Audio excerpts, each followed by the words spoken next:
You ever notice when you make a phone call sometimes you can tell just exactly whether a person's happy or whether they're down by the way they come on, hello, you know. We got I call a voicemail every week to invite the guy out to the meeting. And I think this person might be mad at the whole world. I don't know the way he answers that. When I see him, I'm going to ask him to soften it up a little bit.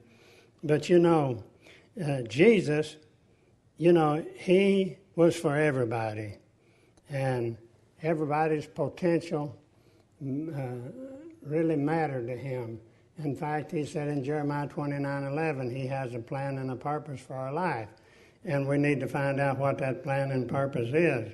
You know, in every situation, God has it under control. You know, when I was growing up, we didn't talk about this, but I was always in the bottom part of the class. I mean, I never come home with A's, never come home with very many B's.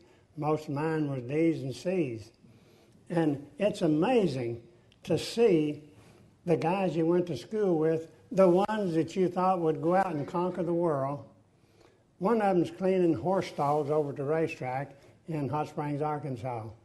Brilliant young man, just has no vision, no goal or anything, you see.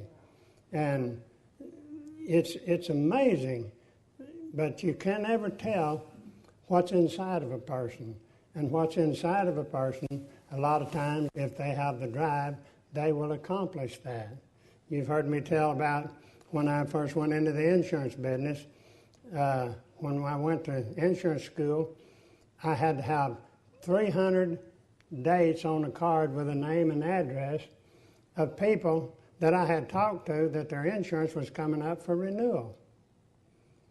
And I stopped on the way out of town at the traffic circle at Jim Phillips' office, bless his heart, he's gone on to glory now, and borrowed 300 cards. So I'd have my cards when I got to Kansas City.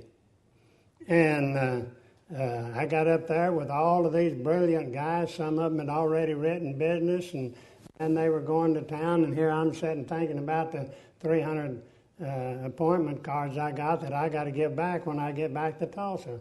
But you know, a year later, me and an old boy from Oklahoma City, who had been voted the most too likely not to succeed, was the only two left. So, you know, you can't ever tell what's on the inside of a person. And that's what counts, the motivation to accomplish it. Jesus knew what it meant to have a questionable background, you know, but he rose above it. Acts 10:34 says, as a truth, I perceive that God is no respecter of people. So never eliminate anybody from your chain of success. Jesus refused to discriminate, and that's why he was such a great leader. As we go on, you know, through the Word of God, we see that there was many, many great leaders. But, you know, if you can show me your mentor, I can predict your future.